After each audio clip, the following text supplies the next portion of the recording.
42% సాధిస్తాం. కేంద్రం మెడలు వంచైనా తెస్తాం. రైతు చట్టాల్ని అలాగే రద్దు చేయించాం.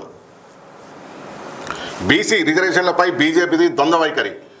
అసెంబ్లీలో మద్దతు, కేంద్రంలో తత్సారం. రాష్ట్ర బీజేపీ కొత్త అధ్యక్షుడిది వితండవాదం. ముస్లింల సాకుతో బీసీ రిజర్వేషన్లకు మోకాలాడు. బండి సంజయ్, కిషన్ రెడ్డి అడ్డుపడుతున్నారు.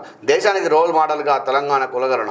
2 పిల్లల నిబంధన ఎత్తివేతపై ఆలోచిస్తున్నాం. రాష్ట్రంలో ప్రతిపక్ష బీఆర్ఎస్కు నాయకుడే లేడు. బీఆర్ఎస్లో ఇంటి పౌరు అంతా ఓ డ్రామా. ఉపరాష్ట్ర పదవిని దత్తాత్రేయకు ఇవ్వాలి. తెలంగాణ ప్రజల తరపున కేంద్రాన్ని కోరుతున్నా. ఢిల్లీలో మీడియా సమావేశంలో సీఎం రేవంత్ రెడ్డి గారిని మాట్లాడుతూ ఉన్నారు. అయితే సొంత వాళ్ళ ఫోన్ల ట్యాపింగ్, దానికన్నా ఆత్మహత్య చేసుకోవడం మేలు. ఇంత చేసి సాధించిన ఏమిటి? ఉద్యోగమే ఊడింది కదా. మీడియాతో చిట్చాట్లో సీఎం రేవంత్ రెడ్డి. రేపు కేబినెట్ భేటీ. బీసీల 40% రిజర్వేషన్ ఆర్డినెన్స్, స్థానిక ఎన్నికలపై చర్చించే అవకాశం అట. ఏంటంటే ఏం చేద్దాం మరి? అండ్ ఇప్పుడు ఓన్లీ క్యాబినెట్లో ఓన్లీ ఎలక్షన్ వరకు క్యాబినెట్లో ఆమోదిస్తారా? ఇదేంది ఇప్పుడు ఓన్లీ క్యాబినెట్ ఆమోదం అంటే ఇప్పుడు క్యాబినెట్ ఆమోదం అంటే మంత్రి మండలి స్థాయిలో కొన్ని నిర్ణయాలు తీసుకోవడం క్యాబినెట్ ఆమోదం తప్పనిసరి ఉంటుంది. మనం గుర్తుంది లేదు, మనం ఎందుకు జరిగిన కాళేశ్వరం దాన్ని క్యాబినెట్ ఆమోదం తప్పనిసరి మేము చేస్తేనే అందరూ సమిష్టి నిర్ణయం తీసుకోమని చెప్పి కదా. అట్లా తీసుకొని క్యాబినెట్ ఆమోదం లేకుండానే వీళ్ళు రాష్ట్రపతి దగ్గర పంపించిల్లా, రాష్ట్రపతి గవర్నర్ దగ్గర పంపించిల్లా.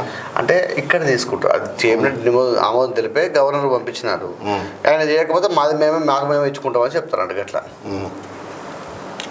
అయితే ఏంటట, ముస్లింల సాకుతో బీసీ రిజర్వేషన్లకు మోకాలడ్డు. బండి సంజయ్, కిషన్ రెడ్డి అడ్డుపడతా ఉన్నారని చెప్తా ఉన్నారు. అలాగే 2 పిల్లల నిబంధన ఎత్తివేతపై కూడా ఆలోచిస్తూ ఉన్నారని చెప్తా ఉన్నారు. ఏదైతే ఉందో సర్పంచ్ ఎన్నికల కోసం, ఎంపీటీసీ, జడ్పీటీసీ కోసం ఇంతమంది ఏదైతే నిబంధన పెట్టారు. 2 పిల్లలు మాత్రం ఉండాలి. 3 పిల్లలు ఉంటే అనవసరం అని చెప్పి 90 తర్వాత అనుకుంటా పుట్టిన 92 తర్వాతనో 93 తర్వాతనో 3 పిల్లలు పుట్టిన వాళ్ళకు అనర్హులు. 95 అనుకుంటా. అయితే 95 అనుకుంటా కదా, అప్పుడు 95 అనుకుంటా. అయితే ఆ ప్రాంతం తర్వాత పుట్టిన వాళ్ళు ఎవరు 3 పిల్లలు ఉంటే ఈ అనర్హులు అని చెప్పి నిబంధన ఎత్తివేస్తామంటే ఇక ప్రతి ఊరిలో పోటీ తీవ్రతరం అవుతుంది. కురువృద్ధులు ఉన్న వాళ్ళు ఉన్నారు, అంతే కదా. రాజకీయ కురువృద్ధులు అంటారు. ప్రతి గ్రామంలో ఉంటారు. 3 పిల్లలతో వాళ్ళు ఈయనను ఆయన నిలుసుని బట్టి చేయించారు. ఇప్పుడు ఆయన నిలుస్తుంటాడు ఇక 95 తర్వాతది. అప్పుడు వాళ్ళు కురువృద్ధులు గారు మన వాళ్ళు 95 అంటే ఆఫ్టర్ 95 తండ్రి పిల్లలే.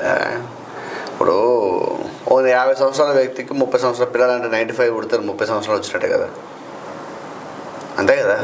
మరిగా ఆ 50 సంవత్సరాల వ్యక్తికి ఎప్పటి నుంచి సర్పంచ్ పోటీ చేయాలని ఆలోచన ఉంటుంది. కానీ 3 పిల్లల నిబంధన వల్ల ఆయన చేయలేకపోతాడు.